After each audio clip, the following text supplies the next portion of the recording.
Fred Vasseur thought Lewis Hamilton's Hungary Telemetry would explain one difficult weekend. Instead, it may have exposed a massive secret inside Ferrari. Every braking input, every steering correction, every delayed return to the throttle. The data records what the cameras cannot, and according to the available source, Hamilton's telemetry left Ferrari's engineers speechless. But there is one crucial gap. The source does not provide the actual traces, confirmed lap comparisons, or a direct reaction from Vasseur, so the headline alone cannot prove exactly what shocked Ferrari. And that makes the central question impossible to ignore. Did the data reveal that Hamilton was struggling to unlock the car?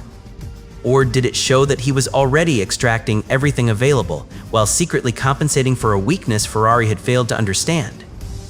Because if Hamilton's inputs were precise, but the car kept forcing him to wait, correct, and compromise, then Hungary did not expose a driver problem. It exposed a Ferrari problem. And the biggest revelation may not be how much time Hamilton lost. It may be how much speed was trapped inside the car, completely hidden by the final result. Subscribe to the channel.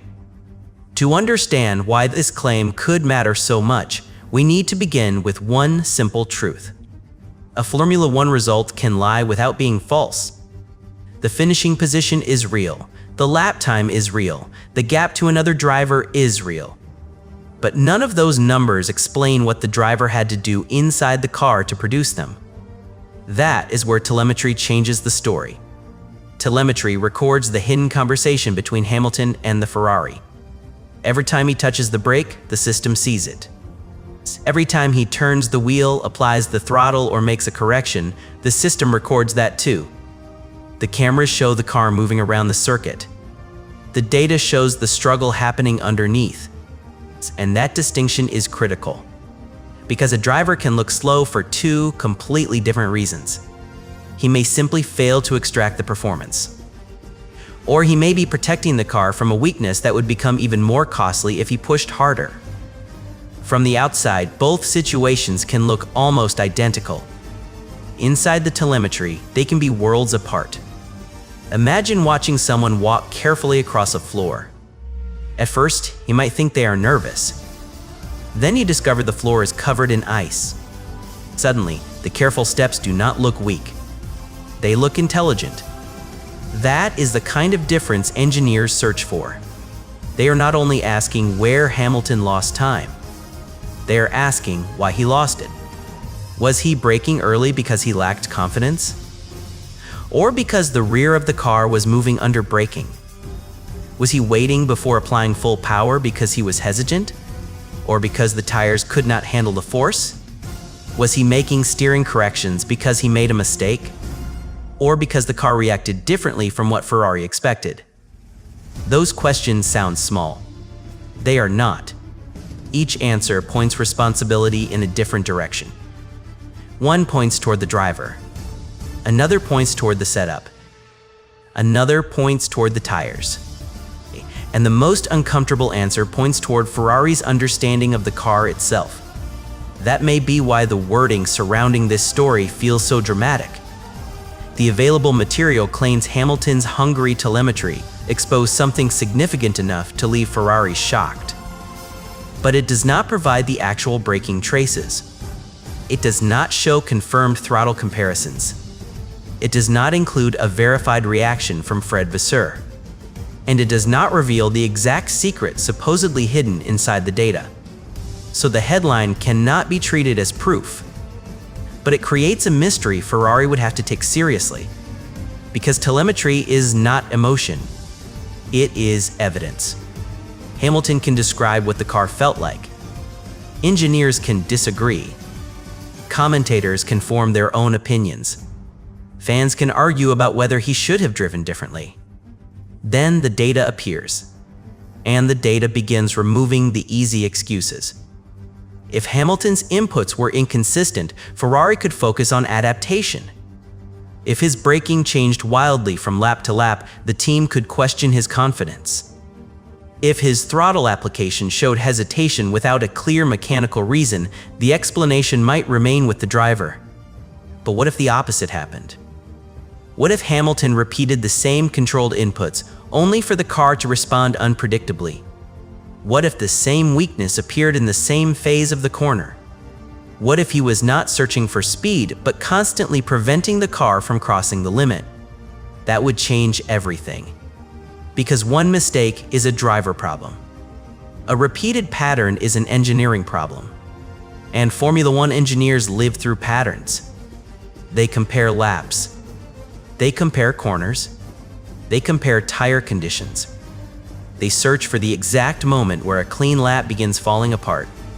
The important moment is not always where the stopwatch shows the biggest loss. Sometimes the real damage begins several seconds earlier. Hamilton may enter a corner slightly more carefully.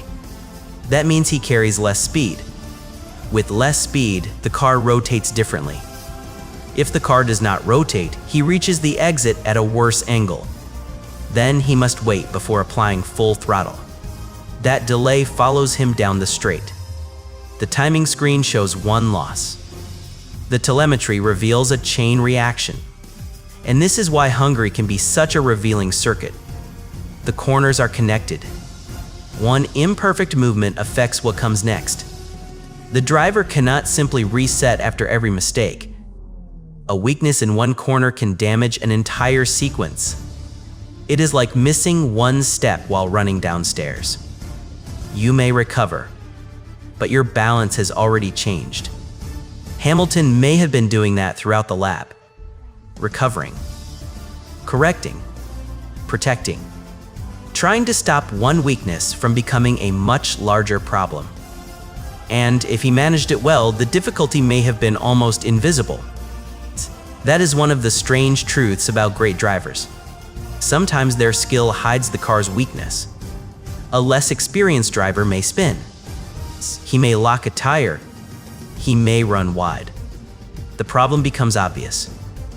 An experienced driver catches the movement early. He adjusts before the mistake develops. The lap continues. The weakness disappears from the television picture, but it does not disappear from the data. The telemetry still sees the correction. It sees the delayed power. It sees the altered braking shape. It sees every place where the driver changed his natural approach to protect the car. And this may be the first massive secret hidden inside Hamilton's Hungary performance. Not that he produced one magical lap. Not that he suddenly found impossible speed, but that he may have been doing far more work than the result suggested. Again, the available source does not provide the traces needed to confirm that conclusion. But if Ferrari truly reacted with shock, the data would need to show something the team did not expect. Perhaps Hamilton was closer to the car's limit than the stopwatch suggested. Perhaps the car was more difficult to control than it appeared. Or perhaps Ferrari discovered that the setup was forcing Hamilton to sacrifice performance in one area just to survive another. That last possibility is especially dangerous, because compromise spreads. Give the car more front-end response, and the rear may become unstable. Make the rear safer, and the car may stop rotating. Protect the tires, and qualifying speed may disappear. Attack for one lap, and the race pace may collapse later. There is no perfect solution, only a series of trade-offs. And if Hamilton's telemetry exposed those trade-offs clearly, Vasseur would be facing a problem much larger than one disappointing weekend. He would be facing a car that might only work inside a very narrow window. Think of that window like balancing a coin on its edge. Get everything exactly right, and the performance is there. Change the temperature, change the wind, change the tire condition, and the balance falls away. That kind of car can look fast in one session and deeply uncomfortable in the next. It can make the driver appear inconsistent even when the machinery is the thing changing underneath him. That is why the internal conversation at Ferrari would become so important. Hamilton would explain what he felt.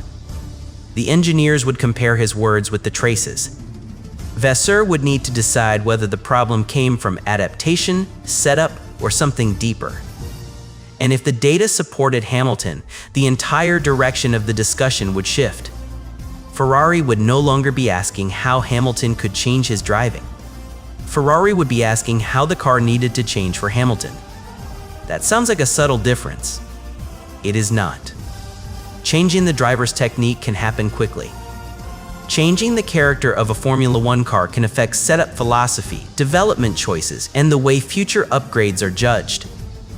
One difficult weekend can be forgotten. A fundamental mismatch cannot. And that leads to the question Vasseur may not have expected to face after Hungary. What if Hamilton was not failing to unlock Ferrari's potential? What if his telemetry proved that Ferrari had misunderstood where its potential was being lost? And that is where the real pressure begins. Because if Hamilton's telemetry challenged Ferrari's original explanation, Fred Vasseur would no longer be dealing with a simple performance problem. He would be dealing with a credibility problem. Ferrari spends enormous time preparing before a car reaches the circuit. Engineers study simulations. They examine tire behavior. They predict how the balance should change as fuel burns away. They build setup plans around what the car is expected to do. Then the driver leaves the garage. And sometimes reality refuses to follow the plan. That is the moment every team fears. Because a simulation can be adjusted. A spreadsheet can be corrected. But once the car behaves differently on the circuit, the team has to discover which part of its understanding was wrong. And Hamilton may have become the person exposing that gap. Not through a dramatic speech, not through emotion, through repetition. The same correction, the same delayed throttle application, the same compromise appearing in similar corners. Again, the source does not provide the actual data, so those details cannot be presented as confirmed findings. But this is the kind of repeated pattern Ferrari would need to find before changing its view of the weekend. One unusual input can be ignored. A pattern cannot. And patterns are dangerous because they suggest the problem is not random. If Hamilton struggled in one corner, Ferrari could blame a small mistake. If he struggled in several unrelated corners, the explanation might remain unclear. But if the same behavior appeared whenever the car entered a certain phase of the corner, then the engineers would have a direction. Braking, rotation, rear stability, throttle application, tire temperature. Each possibility would point toward a different part of the car. And each possibility would carry a different cost. That is what makes Formula One development so difficult. There is rarely one perfect fix. A change that helps Hamilton enter the corner may hurt him at the exit. A change that protects the rear tires may weaken the front. A safer balance may produce a slower qualifying lap. A sharper car may become unpredictable during a long race. Ferrari would not simply be searching for more speed. It would be searching for usable speed. That distinction matters. A car can produce excellent numbers under perfect conditions and still be difficult to race. It can look fast in simulation, fast during one qualifying lap, and fast when the tires are operating in exactly the correct range. But if the driver cannot access that performance consistently, the speed becomes almost meaningless. Imagine owning a door that opens only when you push at one exact angle. The door works. Technically, but every small change makes it jam. That may be the kind of secret Hamilton's telemetry threatened to expose. Not that Ferrari lacked performance, that its performance may have been trapped inside conditions too narrow to trust. And if Vasseur saw evidence of that, his concern would reach far beyond Hungary. Because narrow performance creates unpredictable weekends. One session looks promising. The next feels completely different. A small temperature change alters the balance. A different tire changes the response. Wind affects the car through one section. The driver adjusts. Then the adjustment creates a new problem somewhere else. From the outside, the driver appears inconsistent. Inside the garage, the team may be chasing a target that keeps moving. That is a frightening situation for any team principal. Not because the car is always slow, it's because the team cannot predict when it will be fast.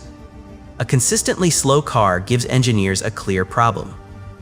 An unpredictable car gives them doubt. And doubt spreads through an organization. The engineers begin questioning the setup tools.